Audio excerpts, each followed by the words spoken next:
வணக்கம். மார்கழி மாசம் வந்துவிட்டது.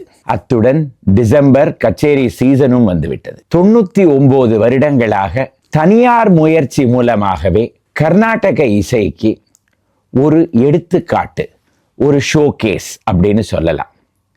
சென்னையில் பல இடங்களில் சபாக்களில் கச்சேரிகளும் நாட்டிய ப்ரோக்ராம்ஸும் நடக்கும். இசை விழா அப்படின்னு எல்லாம் சொல்லுவாங்க, மார்கழி இசை விழா அப்படின்னு சொல்லுவாங்க, டிசம்பர் மியூசிக் சீசன் அப்படின்னு சொல்லுவாங்க. ஒரு பாரம்பரிய கலைக்கு இந்த மாதிரி இந்தியாவில் சில நகரங்களில் தான் விழாக்கள் நடக்கிறது. உதாரணத்துக்கு கல்கத்தாவில், பூனாவில், அதே போல் சென்னையில். ஆனால் சென்னையில் இந்த கச்சேரி சீசனோட ஒரு கேன்டீன் சீசனும் நடக்கும். அதாவது பாட்டும் கேட்கலாம், வயர் நிறைய சாப்பிடலாம். டிசம்பர் மியூசிக் சீசன் வரலாறு எல்லாருக்குமே தெரியும். கேன்டீன் வரலாறு என்ன அப்படிங்கிறத பார்க்க வேண்டாமா? வாங்க, இந்த வாரம் சென்னை இசை விழாவுடைய கேன்டீன் வரலாறை பார்க்கலாம்.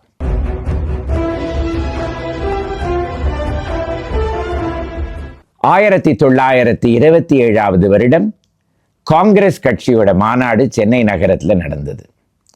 அது நடந்தது ஸ்பர் டேங்க் அப்படிங்கிற இடத்துல. இப்போ அந்த குளமும் கிடையாது, ஆனால் ஸ்பர் டேங்க் ரோடு அப்படிங்கிற பெயர் இருக்கிறது. அந்த ரோடில் ஒரு ஓரத்தில் ஒரு டிபி ஹாஸ்பிட்டல் இருக்கிறது. அந்த இடத்துல தான் ஒரு காலத்தில் குளம் இருந்தது. அந்த டிசம்பர் மாதம் அந்த குளத்தில் நீர் இல்லாததுனால அந்த இடத்துல காங்கிரஸோடைய மாநாடு நடந்தது. அதை ஒட்டி ஒரு இசை மாநாடும் நடந்தது. அந்த மாநாடு முடிந்த உடனே சென்னை நகரத்தில் இசைக்காகவே ஒரு அகாடமி, ஒரு ஸ்தாபனம் தொடக்க வேண்டும் என்ற முடிவுக்கு வந்தார்கள் அந்த மாநாடை நடத்தியவர்கள்.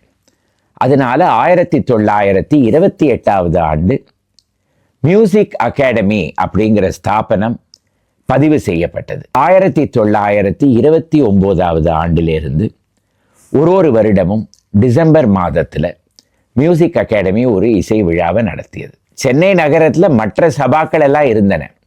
அவையெல்லாம் டிசம்பர் மாதம் மட்டும் இசை விழா நடத்தாதவர்கள். வருடம் பூரா கச்சேரிகள் அந்த இடத்துலலாம் நடந்து கொண்டே இருக்கும். மியூசிக் அகாடமி மற்றும் டிசம்பர் மாதத்தில் மட்டும் ஒரு இசை விழா நடத்த ஆரம்பித்தது. இதை பார்த்த உடனே 1931 ஆண்டு இந்தியன் ஃபைன் ஆர்ட் சொசைட்டி என்று புதிதாக ஒரு சபா தொடக்கப்பட்டது. அதுவும் டிசம்பர் மாதத்திலேயே இசை விழா நடத்த ஆரம்பித்தது. 1943 வருடம் தமிழ் இசை சங்கம் ஸ்தாபிக்கப்பட்டது. அதற்கு பிறகு தமிழ் இசை விழாவும் இந்த 2 விழாக்களுக்குடன் சேர்ந்து நடத்த ஆரம்பித்தார்கள். ஆக மொத்தம் 3 இசை விழாக்கள் சென்னை நகரத்தில் நடத்த ஆரம்பித்தார்கள். 1970களுக்கு பிறகுதான் சென்னையில் இருக்கிற மீதி சபாக்கள் எல்லாம் ஏன் நாமும் டிசம்பர் மாதம் கச்சேரி நடத்தலாமே அப்படிங்கிற முடிவுக்கு வந்தார்கள். இப்பொழுது நம்ம ஒரு கணக்கு எடுத்தோம்னா என்னெல்லாமோ ஃபேக்ட் அண்ட் ஃபிகர்ஸ் கூறுவார்கள். அதாவது 60 சபாக்கள் இருக்கின்றன, 2000 இசை நிகழ்ச்சிகள் நடக்கின்றன அப்படின்லாம் சொல்லுவார்கள். ஆனால் அந்த அளவுக்கு இருப்பதாக எனக்கு ஒன்றும் தெரிய வரதில்லை.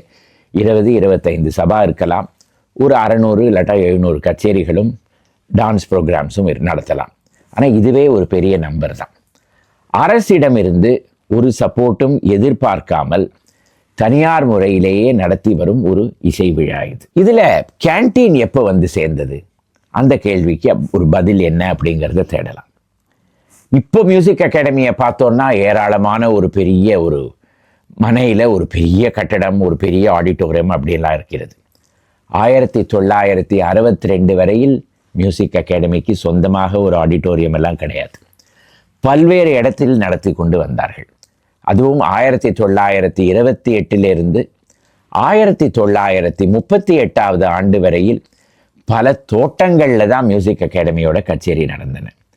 முதல் 5 வருடங்களோ 6 வருடங்களுக்கோ ரிப்பன் பில்டிங்க்கு பின்புறத்தில் பீப்புள்ஸ் பார்க் அப்படிங்கிற இடத்தில் நடந்தது.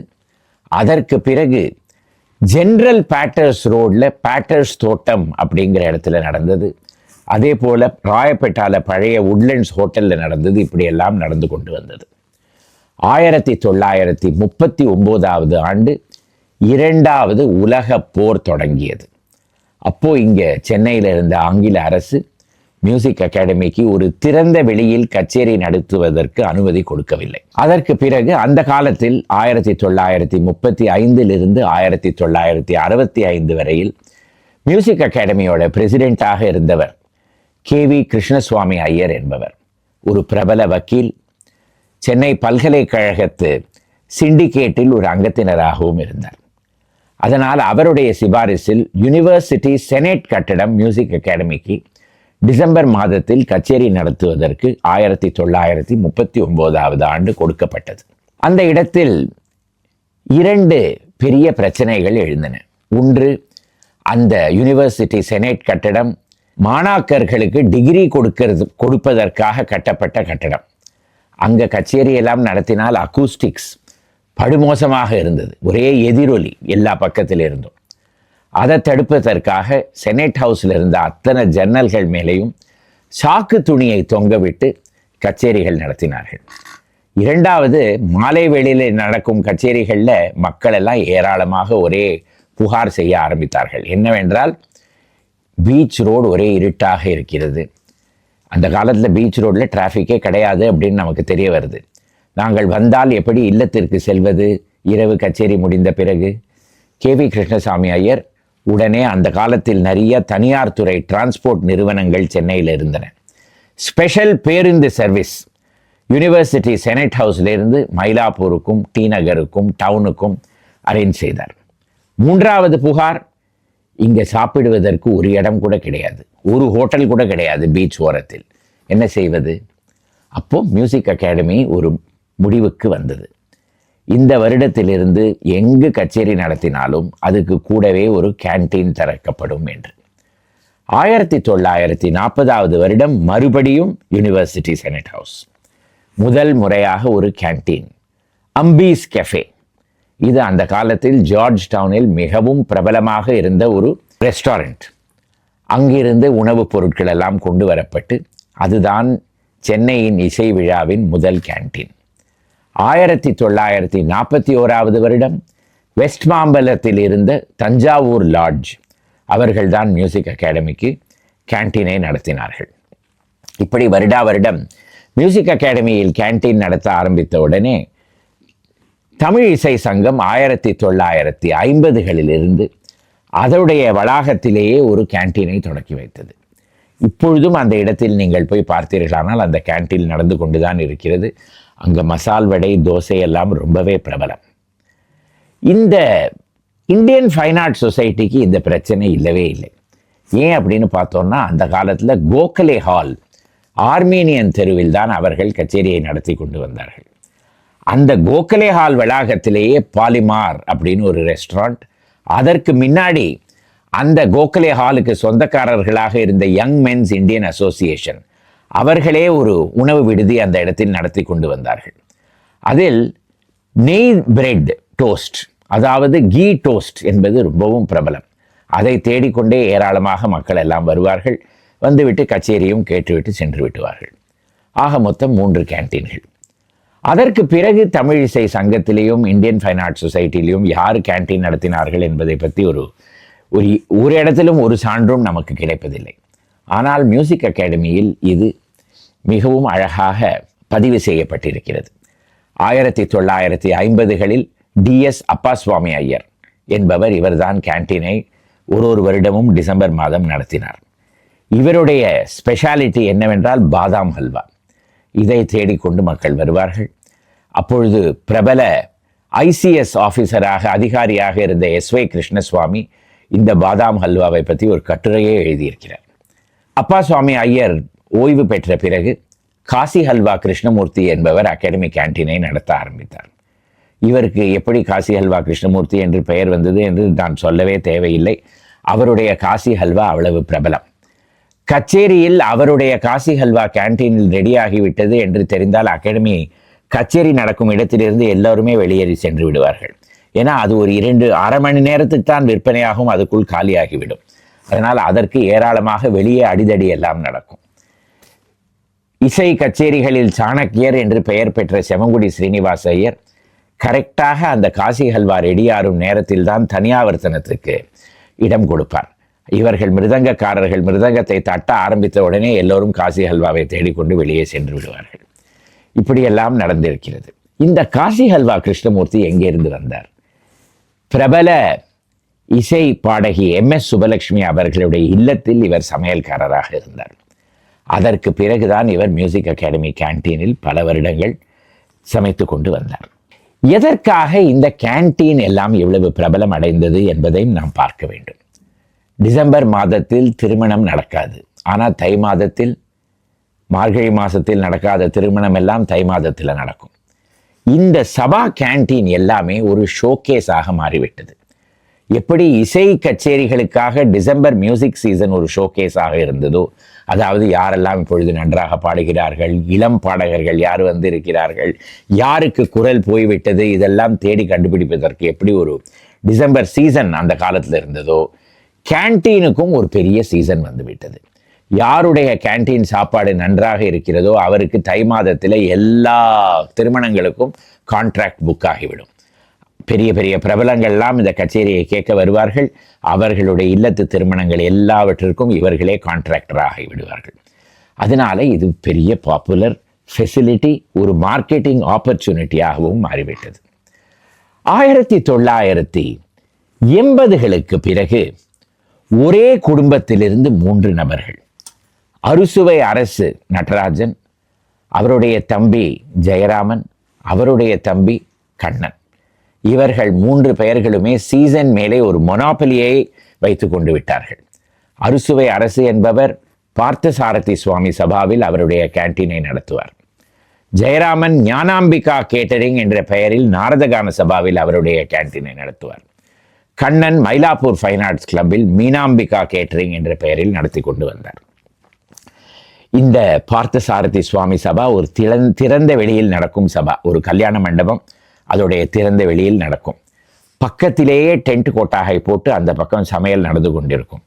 ஒரு முறையும் அந்த தோசை அந்த கல் மேல் அந்த மாவு விழுந்த உடனே சிஷ் அப்படின்னு ஒரு சத்தம் இந்த கச்சேரியை வந்து இன்டரப்ட் பண்ணும்.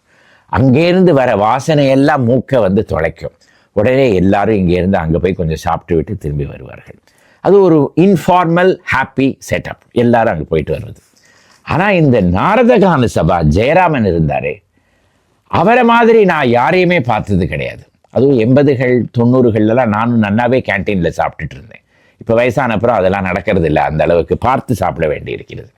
அந்த கேன்டீனுக்கு உள்ளே போன உடனே அந்த ஜெயராமனுக்கு பல பசங்கள், ஒரு பெண், எல்லாரும் உண்டு. வாங்க வாங்க வாங்க வாங்க வாங்க அப்படின்னு உள்ளே கூட்டிகிட்டு போயிடுவாங்க. உள்ளே போய் உட்கார்ந்துட்ட உடனே நம்ம என்ன சொல்லுவோம், இல்லை எனக்கு அவ்வளவாக ஒரு பசி இல்லை, இன்னைக்கு வெறும் ஒரு தயிர் சாதம். சார் ஒரு குணுக்கு ட்ரை பண்ணுங்க, ரொம்ப நல்லா வந்திருக்குன்னு எல்லாரும் பேசுகிறாங்க. சரி குணுக்க கொண்டு வாப்பா. அதை சாப்பிட்ட பிறகு, சார் இப்போ தான் வந்து தோசை போட்டிருக்கோம், ரொம்ப சுட சுட ரொம்ப நல்லா இருக்குது, இது சாப்பிட்றீங்களா? சரி தோசையை சாப்பிட்றோம். அடுத்தது என்ன, இட்லியை கொஞ்சம் கொடுப்பார்கள், பூரி மசால் சாப்பிடுங்கள். அப்புறம் வந்து ஒரு தயிர் சாதம் சார் பிரமாதமாக இருக்குது. ஞானாம்பிகா ஜெயராமன் கேன்டீனுக்கு போனால் காஃபி சாப்பிடாம வரவே முடியாது. இது எல்லாம் முடித்து வெளியே வரத்துக்குள்ளே கச்சேரியே அங்கே முடிவடைந்துவிடும். இவர் வந்து ஒரு காவி வஸ்திரத்தை போட்டுக்கொண்டு ஒரு சாமியார் மாதிரி அமர்ந்திருப்பார். ஆனால் அவரை சுற்றி இந்த கேன்டீன் அவ்வளவு பிரபலமாக நடக்கும். ஒரு காலத்தில் அது ஒரு golden era of the canteen அப்படின்னே சொல்லலாம். இந்த ஞானாம்பிகா ஜெயராமன், அறுசுவை அரசு, மீனாம்பிகா கண்ணன் இவர்களெல்லாம் இருந்தது. 2000களில் வந்து ரொம்ப பிரபலமானவர் மவுண்ட் பேட்டன் மணி. இவரை பற்றி பல கதைகள் எல்லாம் உண்டு. இவருக்கு மவுண்ட் பேட்டன் எப்படின்னு பெயர் வந்ததுன்னா, இவர் வந்து 1948 வருடம் இந்தியாவுக்கே அரச பிரதிநிதியாக, அதாவது வைஸ்ராயாக இருந்த லார்ட் மவுண்ட் பேட்டன் சென்னைக்கு வந்ததாகவும், அப்பொழுது ஆளுநர் மாளிகையில் அவருக்கு ஒரு விருந்து இவர் தயார் செய்ததாகவும், அதற்கு பிறகு இவருக்கு மவுண்ட் பேட்டன் மணி என்று ஒரு பெயர் வந்துவிட்டதாகவும் எல்லாரும் கூறுவார்கள். ஆனால் இது வெறும் கதை. ஏன்னா இவர் பிறந்ததே 1932 வருடம்தான். 1948 வருடம் இவருக்கு 16 வயசு தான் இருந்திருக்க முடியும். 16 வயசில் ஆளுநர் மாளிகையில், அதுவும் ஆங்கிலம் பேசுகிற சர் ஆர்ச்சிபால்ட் நாய் அவர்களுடைய மாளிகையில் ஒரு 16 வயசு சிறுவனை கூப்பிட்டு ஒரு வைஸ்ராய்க்கு விருந்து தயார் செய்ய சொல்லியிருப்பாங்களா என்ன? இது கொஞ்சம் அவ்வளவாக இந்த கதை அவ்வளவாக சரியாக இல்லை. அதற்கு பிறகு அவரே ஒரு பேட்டியில் என்ன சொல்லியிருக்காருன்னா, எனக்கு 20 வயசு இருக்கும்பொழுது தான் நான் முதல் முறையாக சென்னைக்கு வந்தேன். அப்போ டிஎஸ் அப்பாசாமி ஐயர், அதாவது அந்த மியூசிக் அகாடமி கேன்டீனை முதல்ல நடத்தி கொண்டிருந்த அப்பாசாமி ஐயருடைய சமையற் குழுவில் தான் நான் ஒரு அங்கத்தினராக இருந்தேன் அப்படின்லாம் எழுதியிருக்கார். அப்போ 1932 இவர் பிறந்தார்னா 1952 வருடம் தான் இவர் சென்னைக்கு வந்திருக்க முடியும். அதுக்குள்ள மவுண்ட் பேட்டன்லாம் பரப்பிட்டு போய் பல நாட்கள் ஆகிவிட்டன. அதற்கு பிறகு இவரையே கேட்டிருக்காங்க ஹிந்துல ஒரு பேட்டியில, அப்போ எப்படி உங்களுக்கு மவுண்ட் பேட்டன் மணின்னு பேர் வந்ததுன்னா, நான் 1948 வருடம் மவுண்ட் பேட்டனை தூரக்கேந்து பார்த்து அவர் எப்படி இருந்தார், ஒரு ஸ்ட்ரெயிட்டாக நிற்பார், பார்க்கறதுக்கே அவ்வளோ லட்சணமாக இருப்பார், ஆனால் நானே மவுண்ட் பேட்டன் எனக்கு ஒரு பெயர் வைத்து கொண்டு விட்டேன் என்றும் ஒரு பேட்டியில் சொல்லியிருக்கார். அது எல்லாம் ஒரு மிஸ்ட்ரி, ஒரு புதிர் அப்படின்னே வைத்துக் கொள்ளலாம். ஆனால் இவருடைய பெயர் மவுண்ட் பேட்டன் மணி. இவர் விரல்ல எப்போவுமே ஒரு தங்க மோதிரம் போட்டுட்டு இருப்பார். அதில் ஜின்னு ஒரு இனிஷியல் இருக்கும். அது எப்படி வந்தது? ஜெமினி கணேசனுடைய பெண் திருமணத்தில் இவர் தான் சமைத்ததாகவும் அதற்கு ஜெமினி கணேசன் மிகவும் பரவசம் அடைந்து இவருக்கு ஒரு தங்க மோதிரம் கொடுத்ததாகவும் இவர் கூறுவார். இவர் பல வருடங்களுக்கு அகாடமியில் கேன்டீனை நடத்தினார். மவுண்ட் பேட்டன் மணிக்கு பிறகு மின்ட் பத்மநாபன். இவர் மின்ட் பகுதியிலேருந்து வந்ததுனால இவருக்கு மின்ட் பத்மநாபன் அப்படின்னு பெயர். சில நாட்களுக்கு இந்த கேன்டீனில் பாம்பேலேருந்தெல்லாம் கேட்டரர் வந்து நடத்தினாங்க. ஆனால் ஏதோ இந்த தோசைக்கும் அந்த சோலா பட்டூராவுக்கும் அவ்வளவா சரியாக வரல. அதற்கு பிறகு இந்த பாம்பே கேன்டீன் கேட்டரர்ஸ் எல்லாம் காணாமலே போய்விட்டார்கள். ஆக மொத்தம் பல வருடங்களாக இந்த பாட்டு கச்சேரிகள்லையும் பரதநாட்டியத்திலையும் எப்படி ஸ்டார்ஸ் நட்சத்திரங்கள்லாம் இருக்காங்களோ அதே போல் கேன்டீன்லேயும் பல ஸ்டார்ஸ் எல்லாம் இவால்வ் ஆயிட்டாங்க. இதை தவிர இப்போ ஒரு 10-15 வருடங்களாக நான் பார்க்குற ஒரு புது ட்ரெண்ட் என்னென்னா, இந்த சாகுக்கார்பேட்டை, கீழ்பாக், புரசவாக்கம் இந்த மாதிரி பகுதிகளில் இருக்கிற சேட்மார்கள்லாம் வந்து இந்த கேன்டீன் சீசன், இது அவங்க இசை சீசனாகவே அவங்க கருதுறதில்லை, இது ஒரு கேன்டீன் சீசனாக அவங்க கருதுகிறாங்க. அவங்கெல்லாம் ஒரு மதியம் ஒரு 12 மணிக்கு வண்டியில் ஏராளமாக இந்த சபாக்கெல்லாம் வந்துடுவாங்க. அவங்கள பார்த்தா ஆஹா கச்சேரி கேட்க எங்கேருந்தெல்லாம் வந்திருக்காங்க பாருங்கன்னா, ஒருத்தரும் கச்சேரி கேட்கறது கிடையாது. எல்லாரும் கேன்டீனில் போய் மூக்க பிடிக்க நன்றாக தின்று விட்டு அதற்கு பிறகு ஏசி ஆடிட்டோரியமாக இருந்ததுன்னா உள்ளே போய் கொஞ்ச நேரம் அப்படின்னு கொஞ்ச நேரம் அமர்ந்துட்டு அதற்கு பிறகு வண்டியில் ஏறி போய்விடுவாங்க. ஒரு தடவை நான் அவங்கள கேட்டேன், சார் இங்கே என்ன நடக்கிறது அப்படின்னு கேட்டேன். இல்லை வெளியில் வந்து ஒரு பெரிய விருந்து நடக்கிறது, உள்ள அது ஏதோ பஜன் பாடுறாங்க, அதுக்கு நாங்கள் ஒரு 5 நிமிஷம் போயிட்டு அப்படியே வீட்டுக்கு போயிடுவோம் அப்படின்னு சொன்னாங்க. சமீப காலத்தில் இந்த நான் ஒரு 10-15 சேட்டு குடும்பங்கள் அந்தந்த கேன்டீன் கேட்டரையும் ஒரு வாட்ஸ்அப் குரூப்பில் அவங்கள சேர்த்துட்டுடுறாங்க. டெய்லி காலையில் அவங்களுக்கு மெசேஜ் அனுப்புகிறாங்க, ஆஜ் தும் ஆனியன் சாம்பார் பனாவ், ஆஜ் தும் ஏ கறி பனாவ் அப்படின்னு. அவங்க வருவாங்கன்னு சொல்லி இவங்களையும் மெனுவை மாற்றிட்டே இருக்காங்க. ஸோ மெனுவை டிக்டேட் பண்ணுறது இப்போ வேற எங்கேருந்தோ சவுகார்பேட்லேருந்து, அதற்கு பிறகு இவங்க 12 மணிக்கு வந்து இங்கேருந்து சாப்பிட்டுட்டு போயிடுவாங்க. ஆக மொத்தம் இந்த டிசம்பர் சீசனில் எப்படி கச்சேரி களை கட்டுறதோ அதே போல் கேன்டீனும் களை கட்டும். இந்த கேன்டீன் களை கட்டுறதுல கடைசியாக ஒரு கதையை சொல்லி நான் முடிச்சுக்கிறேன். ஜிஎஸ்டி இப்பொழுது தான் ஒரு 10 வருடங்களாக இருக்கும்னு நினைக்கிறேன். ஜிஎஸ்டி முதல் முறையாக அமலுக்கு வந்த உடனே ஒருத்தர் ஒரு கேன்டீனுக்கு வந்தார். ஒரு பிரபல கேன்டீன் தான். அந்த இடத்தில் வந்து அமர்ந்தார். அவர் உணவை உட்கொண்ட பிறகு பில்லை ஒரு மாதிரி பரிதாபமாக கேட்டார். உடனே அந்த கேன்டீன் ஓனர் வந்து, என்னது பில்லா, அதெல்லாம் இங்கே ஒன்றும் கிடைக்காது, போயிட்டு வாங்க அப்படின்னு சொல்லிட்டார். அவரும் அங்கேருந்து மரியாதையாக வேலைக்கு போயிட்டார். மறுநாள் காலையில் ஒரு சேல்ஸ் டேக்ஸ் ரெய்டே அந்த கேன்டீனில் ஆயிடுச்சு. அந்த ஆசாமி தான் வந்து ஜிஎஸ்டியை இம்ப்ளிமெண்ட் பண்ணுற ஐஏஎஸ் அதிகாரி. அதற்கு பிறகு அந்த கேன்டீன் ஆப்ரேட்டர் அந்த சபா பக்கம் வரவே இல்லை. இப்படி எல்லாமும் நடக்கும், திடுக்கிடும் சம்பவங்கள் எல்லாமும் கேன்டீனில் நடந்திருக்கின்றன. ஆக மொத்தம் இந்த டிசம்பர் சீசனில் எப்படி இசை ஒரு இன்டெக்ரல் ஃபீச்சரோ கேன்டீனும் அதே போல் ஒரு இன்டெக்ரல் ஃபீச்சர். ஆனால் காலம் மாறிக்கொண்டே வருகிறது. எப்படி டிசம்பர் இசை கச்சேரிகளுக்கு கூட்டம் குறைந்து கொண்டே வருகிறதோ அதே போல் இந்த கேன்டீன்களுக்கும் கூட்டம் குறைந்து கொண்டு வர ஆரம்பித்த காலம் வந்து விட்டது. ஏன் அப்படின்னு பார்த்தோன்னா, இப்போது ஸ்விக்கி, ஜொமேட்டோ இந்த மாதிரிலாம் இருக்கிற போது எதுக்காக இந்த கேன்டீனில் வந்து சாப்பிடணும்? ஒன்றும். இரண்டாவது, டிசம்பர் சீசனில் மார்க்கெட் பண்ணி தான் இவங்களுக்கு ஜான்வரியில் கான்ட்ராக்ட் ஃபிக்ஸ் ஆகணுங்கிற ஒரு பொசிஷனே இப்போ கிடையாது. வருடம் பூரா விழாக்கள் நடக்கின்றன, பல இடங்களுக்கு போகிறாங்க. சில பேர் அம்பானி வீட்டு திருமணத்துக்கு கூட கேட்டர் பண்ணியிருக்காங்க. அதனால் எல்லாரும் பிரபலமாக ஆன பிறகு இந்த டிசம்பர் இசை கச்சேரி விழாவை வைத்துக்கொண்டு மார்க்கெட் செய்கிறவங்க மிகவும் கம்மியாகிவிட்டாங்க. வர ஆண்டுகளில் இந்த கேண்டீன் சீசன் எப்படி மாறும் என்பதை நாம் பார்த்து கொண்டே வர வேண்டும். இந்த எபிசோடு உங்களுக்கு பிடித்திருந்ததுன்னா இதை லைக் செய்யவும், உங்கள் நண்பர்களோட பகிர்ந்து கொள்ளவும், இந்த சேனலுக்கு சப்ஸ்கிரைப் செய்யவும். மறுபடியும் அடுத்த வாரம் சென்னையுடைய வரலாறிலிருந்து ஒரு புது எபிசோடுடன் வருகிறேன். வணக்கம்.